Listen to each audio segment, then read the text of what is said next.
tonight's story unfolds as one year gives way to the next. In the final moments before midnight, when streets fall silent and time seems to pause, two men sit in a jail cell, waiting.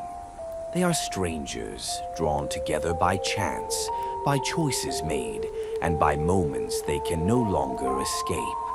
As the clock edges closer to the turning of the year, each begins to share the path that led them there. From CBS Radio Mystery Theater, this is Let No Man Put Asunder.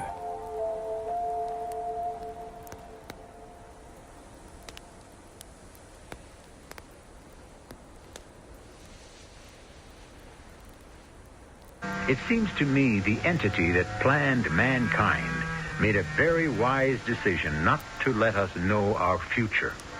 How many of us would be defeated before we began? As it is, only the fortunate few get an even break from destiny. This tale concerns two men pursued and captured by their fate. Paul, when I saw you eyeing the maid of honor at your wedding to Louisa, I knew right then and there Louisa was marrying the wrong person. Now, hold on. Till the day she died, Louisa never thought so. I never let her find out anything about me that would hurt her. You really think she knew nothing? Not unless you told her. A fine friend you are. Oh, Paul, you don't need a friend. You need a keeper.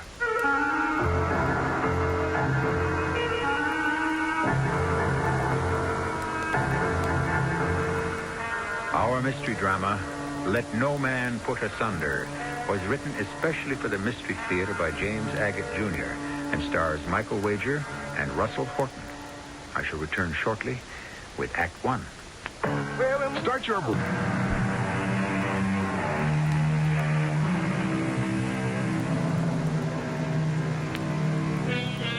Let me set the scene for you. It is December 31st. By special permission of the warden, architect Mark Young is permitted to visit inmate Paul Raymond, now residing in cell 101 in the Arizona State Prison. It's a long-standing custom of theirs to celebrate New Year's Eve together, and the warden felt that kindness could do no harm. Permission granted. Mark, you're here, Mark. Mark, I'd like you to meet the gentleman who just opened my cell door. Happy keeper of the keys, guard extraordinary in charge of such suspected murderers as myself, Paul Raymond. Oh, you're not serious. The charge isn't murder, it's suspicion. Would you mind standing up, sir? Mr. Young. Me? Stand up? Thank you. Hands out in front of you, please. Look, I don't like being frisked on New Year's Eve when the warden has okayed my visit here. And I'll tell you what else I don't like. I don't like Mr. Raymond being suspected of anything illegal, let alone the murder of his wife. I'll tell the warden. Oh, what a world this is. Those outside the bars and those inside. And who would have thought a year ago today we'd be seeing the old year out in a prison cell? Or that Louisa would be dead. Is it fate? What is it? I wonder. What is? As long as I've known you, and that means going back to our college days, that the two women who've loved you, isn't it strange what's happened to them? Mark, what are you thinking of Janice? And Louisa, the way they ended up. Yeah, I agree, a terrible way. You know, Mark, I never forgot Janice. I can say that honestly now. Paul, I don't know how to make you out. I really don't. Am I that complicated? I've never met a man as tough as you, almost as though you had no conscience. Ah, reminisce with me, old chum. I don't think you'll want to hear this. Try me. Do you remember the last day of college? I was putting all my books together, packing clothes, taking the pictures on the wall. You, I don't know where you were, raising Cain somewhere. It was getting late, around 1 p.m. We were supposed to be out of our rooms by 6. You hadn't been in since the night before, and there was a knock on the door. It's unlocked. Come in. Hi, Janice. Paul's not here. You packing? That I am. You going home? Yeah, for about a week. Then I'm off to Pace Architectural. And I'm putting a whole summer. Mark, do you know where he is? Paul? Hey, you got me. You think he'll be back soon? We better be. Everyone's supposed to be out by 6. I'll wait for him. Janice, I can't guarantee Paul's going to show up. I mean, you know him. He's not going to show up. He's very good at making a liar out of me. Hi, Janice. Come to say goodbye to us lucky seniors are getting out. Next year it'll be your turn. Paul, Hey, honey, you better see the doctor. Colio doesn't sound much better than it did over the weekend. I've been to the doctor. What did he say? Will you live? Everything connected with me will live. Look, kids, if you two want to be alone, I have to return these books to the library anyway. No, stay. I just came up for a pack of cigarettes. We're due out of here at 6 on the button, Paul, and you haven't even started packing. Plenty of time. I have a business deal cooking in town, which I just have to lock up before going. Paul, I have to see you. Okay, so you have to see me. Have a good look. I mean, I want to talk to you. So talk, kid. Go ahead. I have to talk to you alone.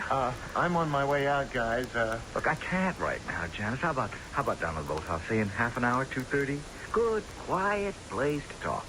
I'll get back here in plenty of time, Mark. Don't you worry your little head. See ya. Oh, I hate him. Janice, what's this all about? He's not going to show up at the boathouse. Well, does it really matter? So you've had a little quarrel. Friends always do. Friends? He knows. I told him.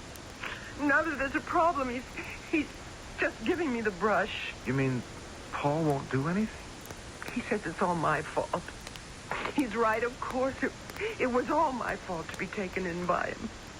To believe we'd be married. Well, I thought he was very serious about you. He can walk away. But I can't. You don't know my family. Janice, take it easy. I know Paul really loves you, but in many ways, he's just an irresponsible kid, and he hasn't come to terms with the situation yet. The doctor said if I wait much longer, it'd be dangerous. How long has it been? 3 months. You've known that long that you were pregnant? So did Paul. He kept saying, wait, and I thought, oh, what a fool I was. I thought we'd get married right after he graduated. Well, what makes you think you won't? Because he told me so last night. He said I'd better go see a doctor. He's got no conscience at all. I know how he feels about you. Don't give up on him. Then you know more about him than he does. Look, I'm going. Janice, will you keep me posted? I want to know. I want to help. Mark, give this to him for me. Okay. Should I know what's in this envelope? 50 $10 bills that he gave me last night to take care of things. I don't want the money. Well, where are you going now? I don't know. Walk around the campus, I guess. Janice, will you come see me after you've talked to him in the boathouse? I want to know what happened. You think something will? Well, how do you know it won't? He may be going to pick up an engagement ring at Silver's right now to surprise you. Oh, I'd like to believe that. Just don't give up on him yet. I'll go to the boathouse and wait for him. Thanks, Mark. Oh, hi, Paul. You took your own sweet time. Now, look, it's 6 o'clock. I'm sorry, buddy, but I can't hang around. Wait. Sit down, please. Something terrible's happened. Something awful. I don't know what made her do it. Listen, Janice and I, we're going to get married, you understand? We really were. That's the honest truth, Mark. Oh, what happened? She's dead. What? I got to the boathouse. We agreed to meet at 3:30, remember? No, not 3:30, Paul. 2:30. What do you mean 2:30? Oh, that's what you said, 2:30. I heard you. I couldn't have said 2:30. I was buying Green's Variety Store. We had a closing at 2:30.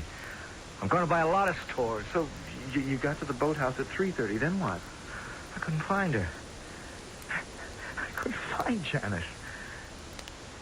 I went out. Looked around. I asked Roberts, the caretaker, if he'd seen her. He went back inside with me, and he found her. She had hung herself. It was awful. Paul, there'll be an autopsy. They'll find out she was pregnant. How did you know? Oh, she came here. She gave me this money to give back to you. So you knew everything? Well, not really. Only her side of it.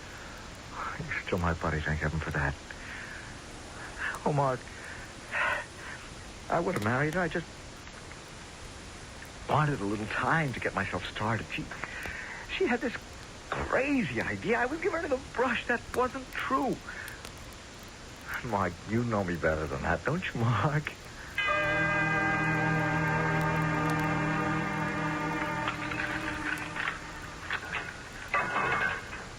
Yes, honorable guard. Just checking. Guard, Yes, sir. did the warden inform you I have permission to remain in Mr. Raymond's cell until after midnight? Yes, sir. I do not know why he keeps coming into my cell. I don't know what he expects to find. Janice. Oh. Yeah, Janice. That was a grim episode in my life. How long was it, Mark, before we saw each other again? Oh, I'm not sure. I was established as an architect. I kept reading about you in the papers. Paul with this merger, that merger. Oh, you read about me, did you? And I began designing office buildings while you appeared to be gobbling. You asked me to be best man at your wedding to Louisa. Ah, that's when we got together again, I remember. And it was right. After that, we started a little custom of celebrating the New Year together. Yeah, I enjoyed that. What time is it? 10:40. I'm thinking it was about 11:15. Louisa would start her alchemy with that special hot punch of hers. Darndest thing.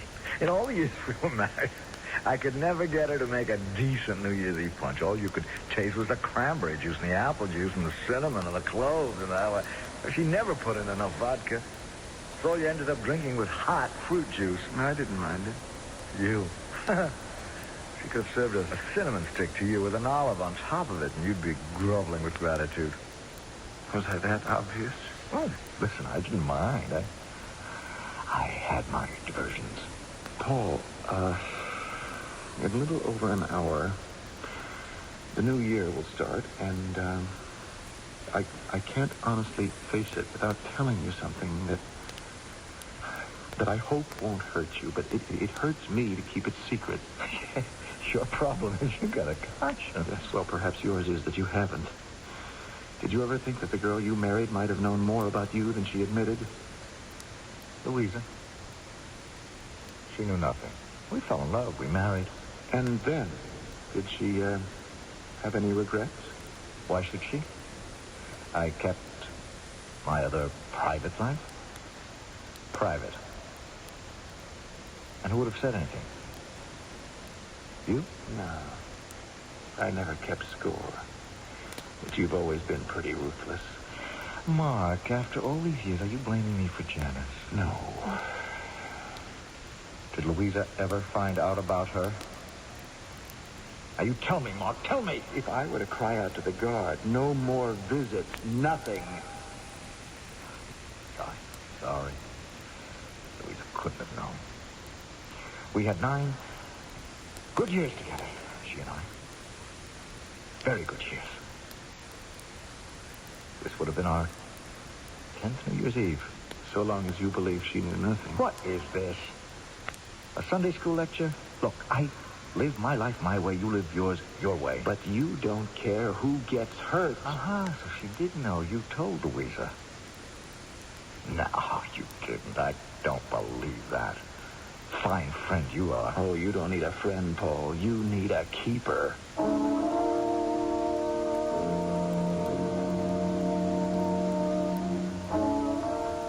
If you are wondering why Mark made a special effort to spend New Year's Eve in prison with Paul, so am I. Why was he going back over a past they had both shared? Was it because there is something there neither of them can forget or wish to remember? I'll return shortly with Act 2 to satisfy my curiosity.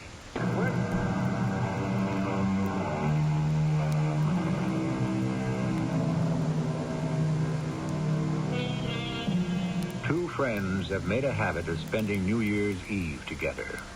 However, this hour before midnight on December 31st finds them in a prison cell where Mark, a successful architect, is visiting Paul, an equally successful businessman who, unfortunately, is being held on suspicion of engineering the death of his wife. All right, Mark, I'm sorry. Let's say you didn't tell Louise anything. But why did you bring up the subject? Because of what I have to tell you now. Paul, there was once something between the two of us. Louise and you? Yeah, it started 10 years ago. At your wedding. When you were my best man. That's right. And Louisa's father came down from Maine to give his daughter away. Mr. Everts. I sure remember him. Dressed in his full regalia as chief of police of Pebble Harbor, Maine.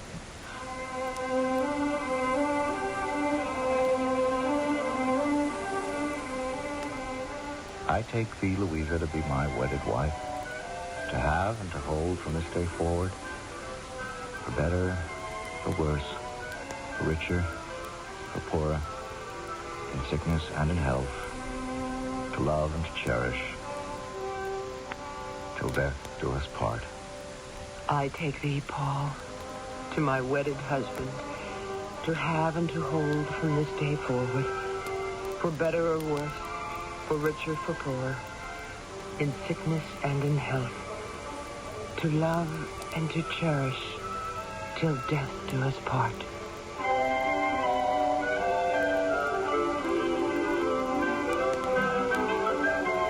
You and Louisa marched up the aisle married, and I went and stood by Chief Everett. Your daughter makes a beautiful bride. Did you see what he was doing, your friend, Paul? Did I see what? All through the ceremony, while he was marrying Louisa, Paul was winking at the maid of honor. Why, I didn't see that. Oh, yes, you did, young man. And you didn't like it any better than I did. He has a roving eye. I can only pray she's spared the heartbreak. So that was what that old man said to you. Well, you were so obvious about it. It was then I thought it was time you and I saw as little of each other as we could. Then why did you agree after I married Louisa to come by for each New Year's Eve? You didn't like me. No, I didn't. And the more I learned about you and how you spent your time, the big deals, the mergers, the more I knew how little we had in common. Well, then why? Louisa.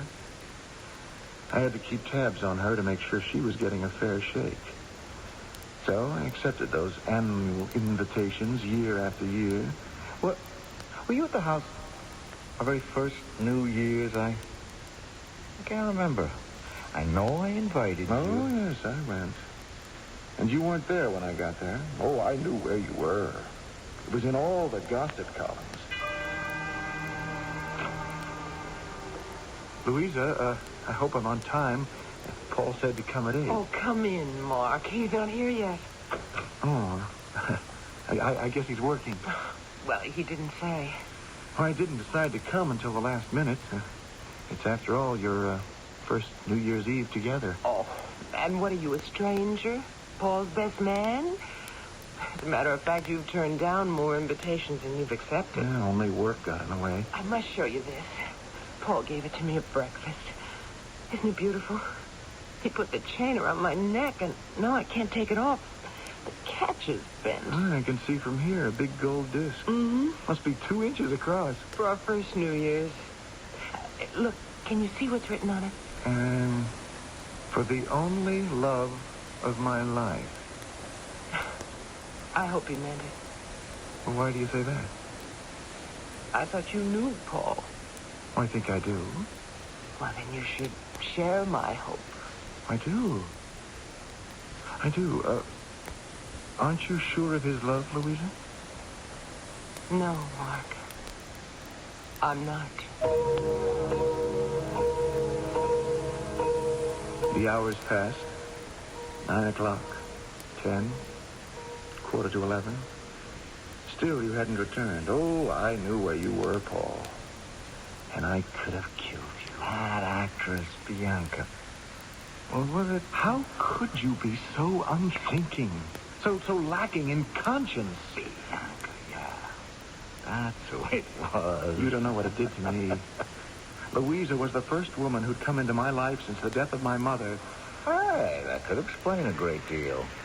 If you hadn't placed your mother on such a pedestal, perhaps today you wouldn't be a bachelor. Louisa came into my life. I felt she ought to be protected. I sat there.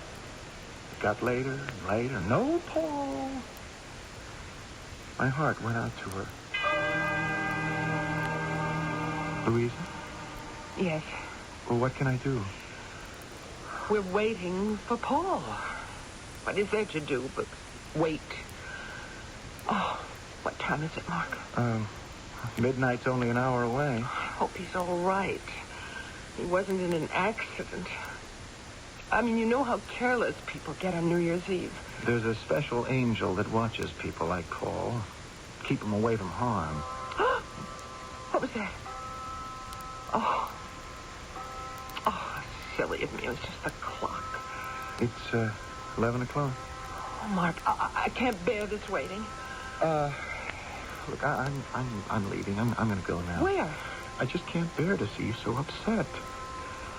I think I know where Paul is. I'm going to go bring him back with me. Oh, no. Don't go, Mark. Don't you run out on me, too. I'd be all alone. I can't bear that. I just can't. Louisa. Now, don't cry. Come here. Put your head on my shoulder. You won't be alone, I promise you. I won't let you be alone. Oh, why is he like that?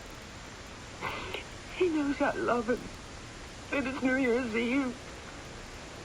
Couldn't he spare me the time tonight? Now, he'll be here. There's just some stupid little reason that's keeping him so late.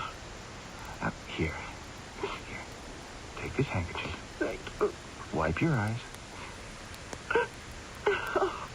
I can't. Why not?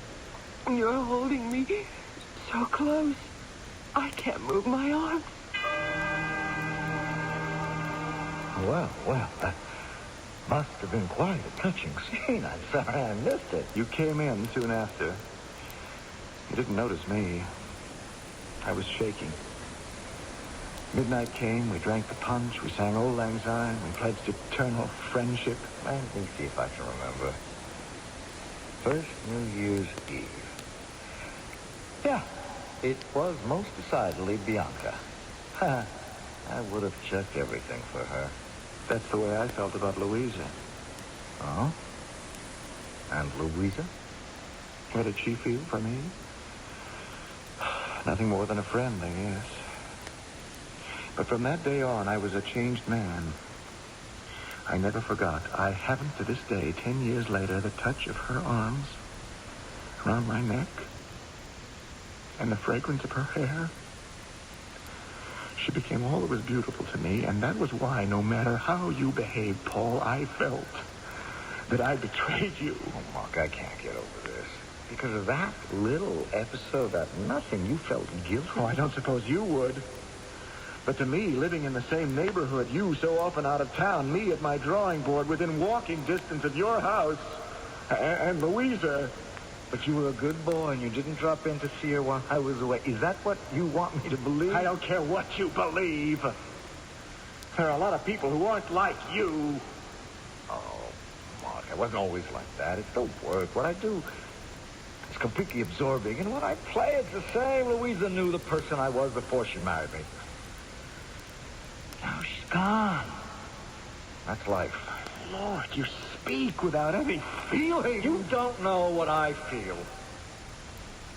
Now, you finished with your mea culpas? Almost. Ah, Happy the keeper of the keys will be coming back to make sure I haven't escaped.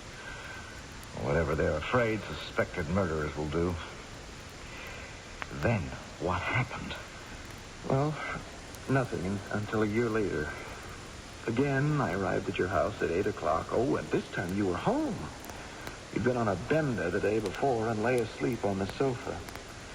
Louise and I sat together in the kitchen. Very romantic. I'm afraid the kitchen's the only place we can talk without disturbing Paul. He's been so busy, he's simply exhausted. Louisa, I think I'll skip this New Year's Eve thing. I'll stay a couple of minutes and then go home. Oh, he'll be terribly disappointed. Have you had dinner? Yeah, I did, an early one. I don't eat much evenings. I'm usually working then. Well, if you've no work to do, won't you please stay? For me? Yes. Mark, why have you been such a stranger? Oh, I go where people want buildings built, and I go home to design them and then back to supervise the building. Paul hasn't been home much either. He's always off on one of his surprise attacks, as he calls them. He works it out so a little company secretly buys up stock in a big company and then swallows it. You've become quite a corporation wife in the past 12 months. Does it make you happy? Happy? Oh, I don't know. Disappointed. Oh? Why? Paul doesn't want any children. Louisa, should you be...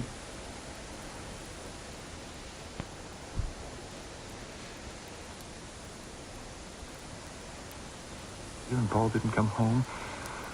And then, for one moment, you and I...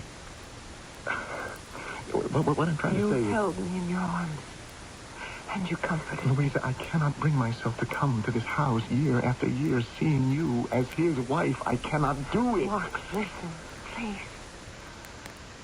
I still love him. Do you understand that? I'm married to him. And so far as my feelings go, he can do what he likes with whomever he likes and still come home and find me here, waiting.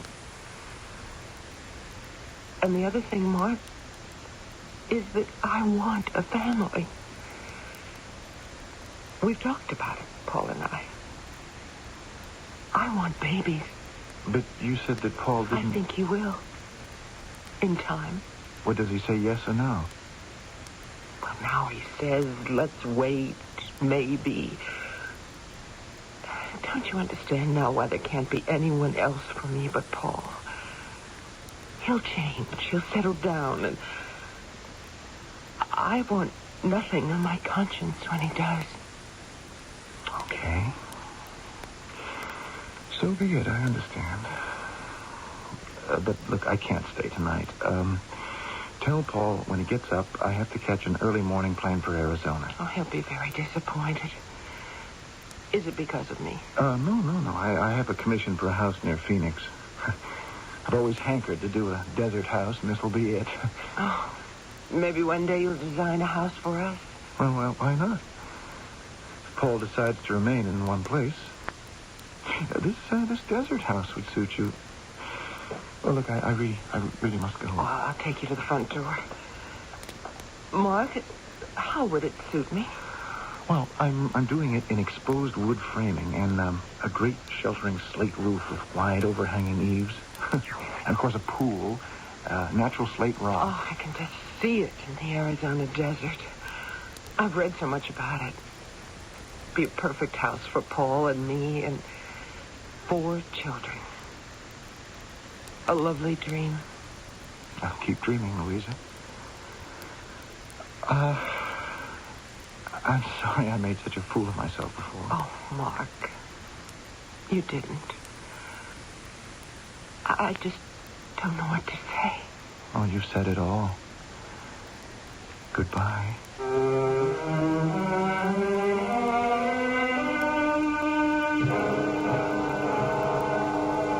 No Nobody ever died of heartbreak, we are told by the poets. Yet, as Mark Young remembers his farewell to Louisa, he also remembers that at that moment, he thought his life had drained away and was totally empty. I shall return shortly with Act 3. Taking a laxative? Yeah, traveling throws my system off. But so can a laxative. Not Metamucil. That's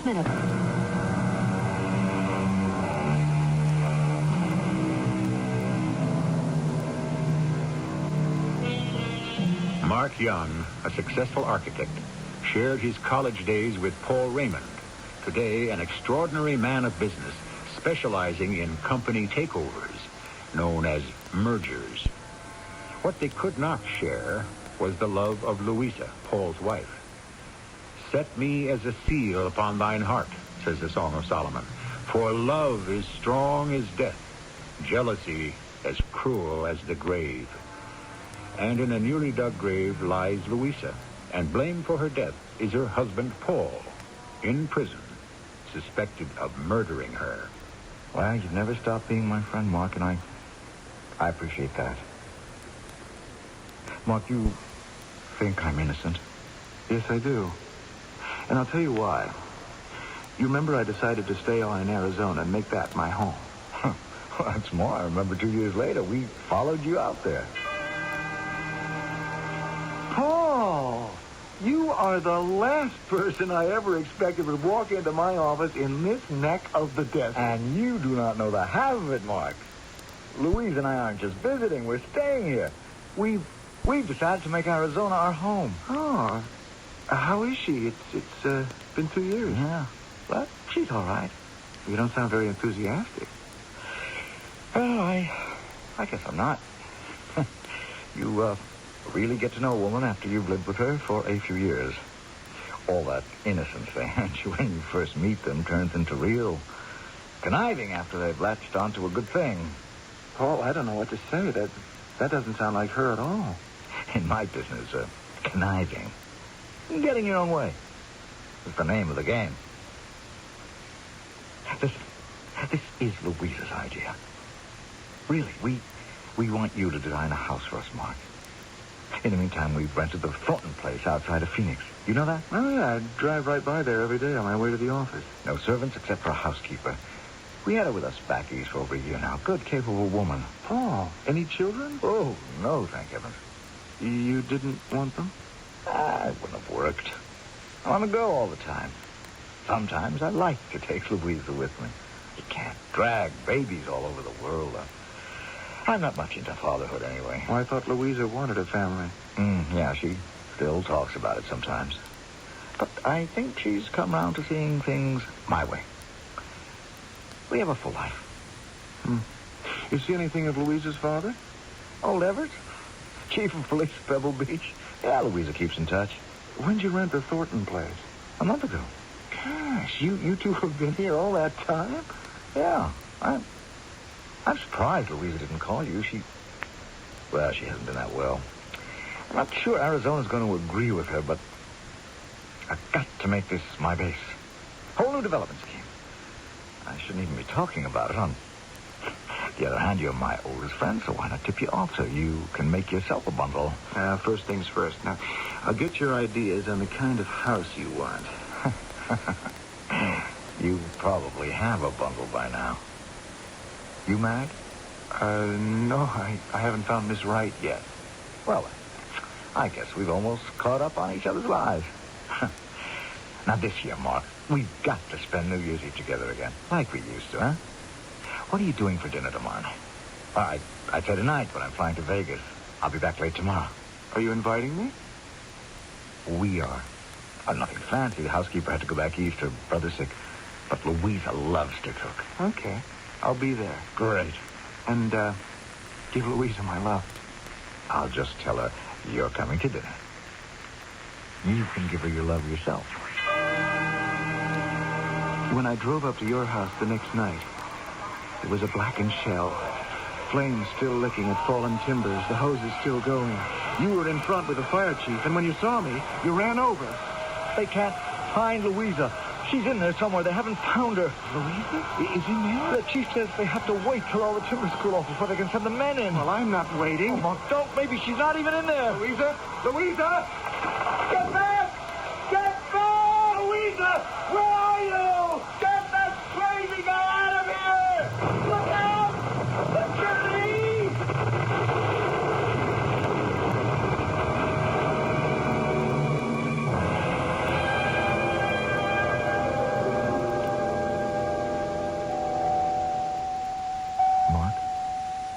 Mark, you sleep? No, I'm awake. Paul, which hospital am I in? Phoenix, General. How are you feeling today? Pretty alone. No visitors? You know what I mean. Louisa gone forever. Oh, yeah, I know. Anybody, stop by? Well, a couple of men from the office just left. They wanted to know how long I'd be here.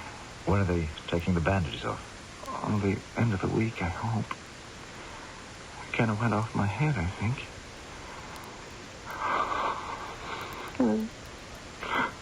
Louise? Oh, come on, Mark. I know how you feel. Do you? Yesterday, there was a brief moment when they gave me an inkling of hope. But no, nothing. I had this crazy idea. I thought maybe it wasn't Louisa they found. Maybe it was your housekeeper. I wonder what time you thought of that.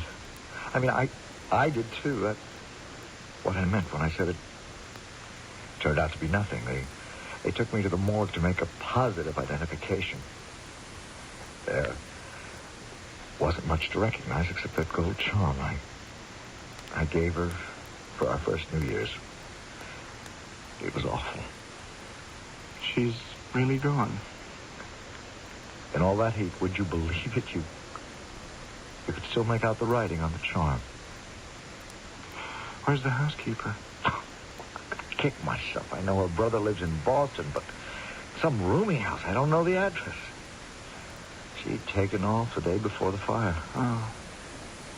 Yeah, you did tell me that. I remember now. Get well, Mark. You're the only link I have now with my sanity. Take care. Okay?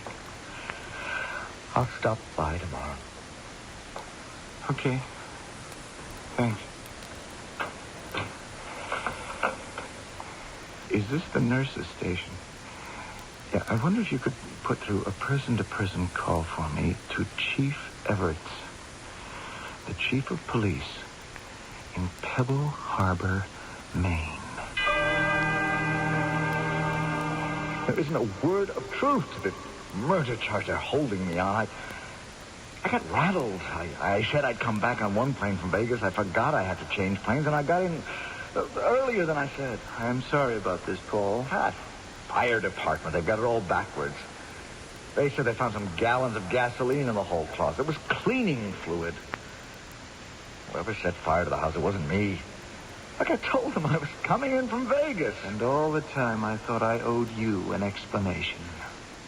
What for? Oh, Louise? Oh, that's nonsense. You want to know something, Mark? You want to know why I ran around and didn't care if she found out or not? She knew how you felt about her. She told me. She also told me that you were the one and only love of her life. Mr. Young, there's a visitor to see you and Mr. Raymond. Who is it? I don't want to see anyone. It's your father-in-law, Paul. Open the cell door, guard. Yes, Chief. Mr. Efforts. Now, listen, I'm sorry. David. Hello, Mark. I think I've got all the information we were looking for. What is all this about? Chief Everett has been doing some investigating since I got out of the hospital. Investigating? Wants to investigate. It was an accident, faulty wiring. Who knows? Paul, do you remember a girl called Janice? What is this? The year you and Mark graduated? What are you trying to pin on me? The girl you said had died in a boathouse? There seems to be some questions as to how she died, whether it was suicide or strangulation. An autopsy is being performed. What are you? They did that already, an autopsy, years ago. Perhaps not as carefully as they should. What's raking up all things that happened long ago? What's that got to do with my being held here? Oh, I see. You never liked me, Chief. Ever. It's not from the moment I married Louisa. So you're going to fabricate anything you can so that her death can be hung on me. You're wrong, Paul. You think I wanted to get rid of her, but I set fire to the house. I'm going to get myself the best lawyer there is and beat all of you. You too, Mark. You're against me. That's why you came here today, to rehash what we've lived through. Paul, you're wrong about one thing. I don't believe you're responsible for the death of Louisa. In fact, I'm sure you had nothing to do with it. Well, at least that's one honest opinion. And he's a chief of police, too. He ought to know what he's talking about. Yes. Guard, what is it now? I just wanted to tell you people it's 1 minute after 12. Thank you, guard. Happy New Year. And there's someone here from the warden's office to see you, Mr. Raymond. Oh, it's a good thing I've got a decent-sized cell. Sure. Let her in. The more, the merrier. Happy New Year, Paul. Louisa. Happy New Year, Daddy. Happy New Year, Louisa. Get out. Get out, all of you. I don't want to see anybody. It's a frame-up. You hear me? A frame-up. God, get these people out of here. This is my cell. I had no idea you might still be alive. Louisa, what a thing to do to all of us. Well, not to Father. He knew. I was staying with him at home in Maine. You see, Miss Benson, our housekeeper, she never made that trip to her brother. After Paul had gone to Las Vegas, her brother called and said he was out of danger. I just decided it was a good time to visit Dad in Pebble Harbor. I needed his advice about a lot of things. So I left Miss Benson to take care of the house. Well, did you know that Paul identified her as you because of the gold charm he'd given you? Yes, I'd given it to her. It's a terrible thing. She had to pay the price of being mistaken for you. Well, any guesses on what happened? It'll all come out at the trial. But I suspect Paul got home early, set the fire, and left. Then later he returned, pretending he just arrived. Mark, Daddy told me you went into the house when it was burning to save me. Well, yes, I did. And you ended up in the hospital. Bruised, but not burned. How can I thank you? Oh, I'll think of something. In the meantime, what about dinner? Well, I guess in my marriage to Paul, I ended up burned, but not bruised. Do you think you two might recover? Oh, I don't know. We could give it a try.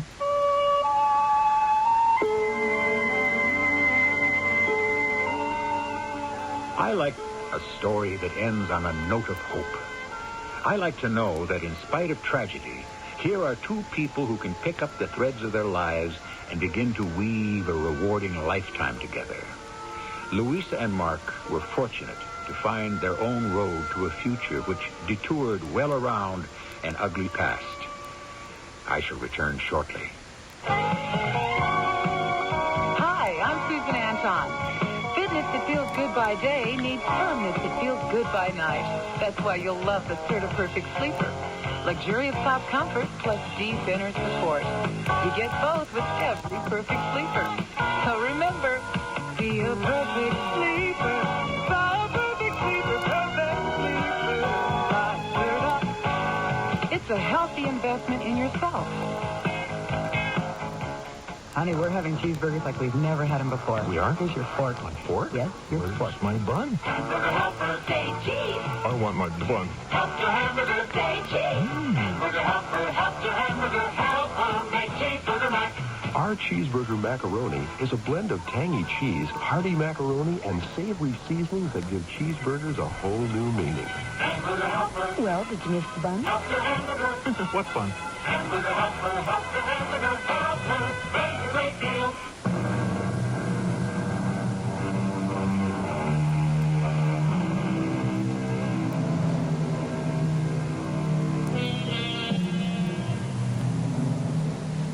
I think of the character of Paul as ruthless, self-centered, and, as we used to say at home, too big for his britches. I myself steer clear of people like that, and for what it's worth, I caution you to beware of the man who has no conscience. He is not of the order to be lived with. He lives by his own rules and dies by them. After all, he who loses his conscience has nothing left worth keeping. Our cast included Michael Wager, Russell Horton, and Joyce Gordon. The entire production was under the direction of Hyman Brown.